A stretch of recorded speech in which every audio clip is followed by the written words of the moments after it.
class, welcome to Restoration History 101. This is going to be a compressed format class where you do everything you need to know about the Restoration history in 10 minutes. But before we do that, Jane has agreed to read to us from John 17. Take it away. Thank you. This is from John 17, verses 20 through 23. I ask not only on behalf of these, but also on behalf of those who will believe in me through their word, that they may all be one.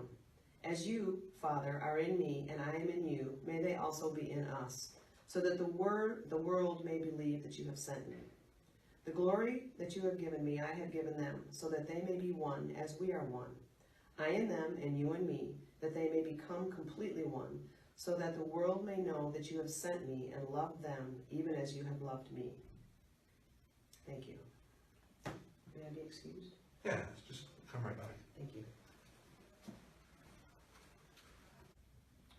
So before we get started, does anybody have any baseline knowledge about the Restoration movement? Yes, right there?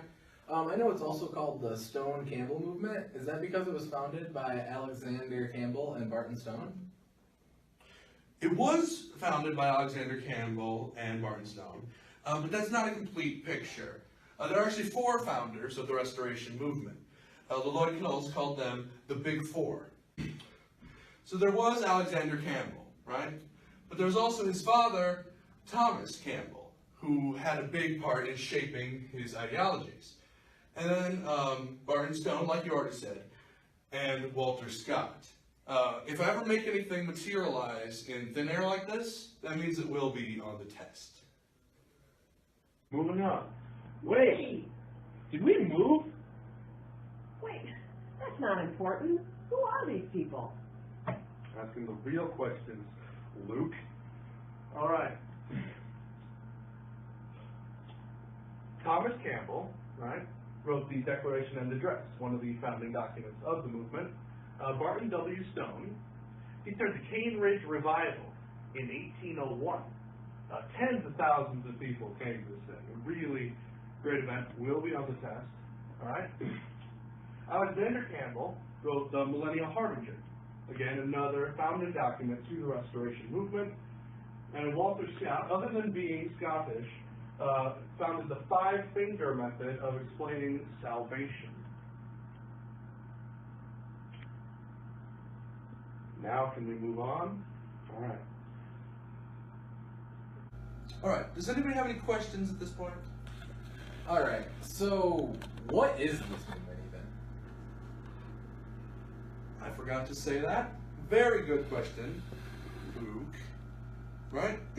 So the Restoration movement, founded by Campbell and Scott, is a movement set to bring the church back to its primitive state.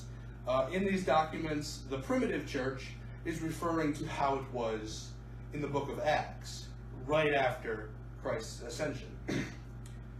Acts 2 is really a good window into everything the Restoration movement hopes to achieve with this new kind of way of doing church.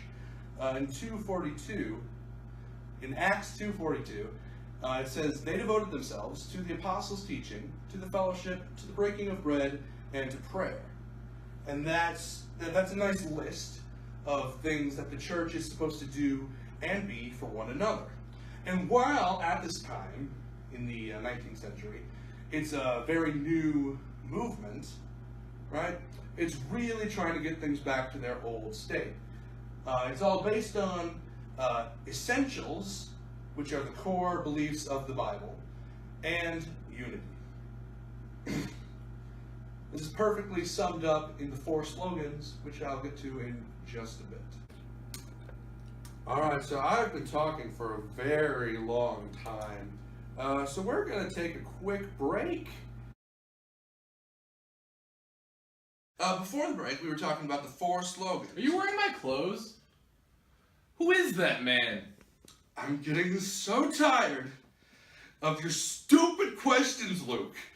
It's Jay. Been here the whole time. I've been wearing this shirt since the beginning. Can I teach my class? My name is Todd. It's pronounced Jane. Okay. this is going to be on the test. The 4 slogans are as follows. Number 1, where the Bible speaks, we speak. Where the Bible is silent, we are silent. Pretty straightforward, but a founding tenet of the Restoration Movement. Number 2, in essentials, unity. In non-essentials, liberty. And in all things, love.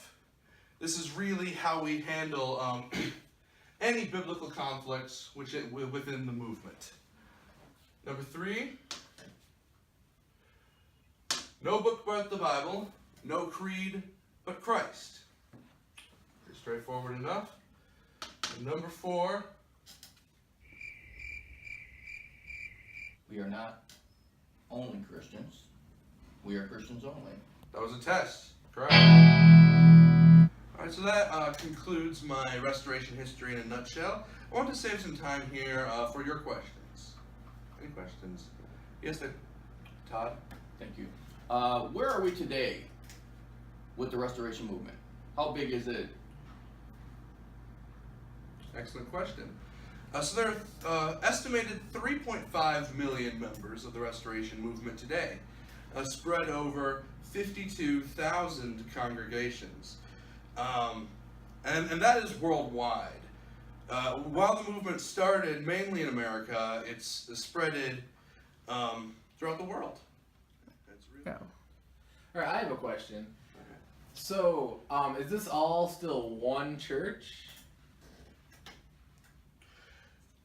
Yes. However, there are 3 branches which have different kind of ways of expressing themselves. They're the Churches of Christ, also called the a cappella churches, the Christian churches, or instrumental churches, and the Disciples of Christ. These all fall under the umbrella of the Stone Campbell movement, but they are distinctly different in a couple ways you can look up on your own time. Alright, that concludes this class. I need to amend your syllabus. There isn't going to be a final exam for this class. Instead, you are all going to make your own 10-minute videos. It's not even the same thing! You shut your mouth, Luke. Make a video. And if it's just a teacher in a classroom, points off. You gotta be creative with this. Got it? Alright.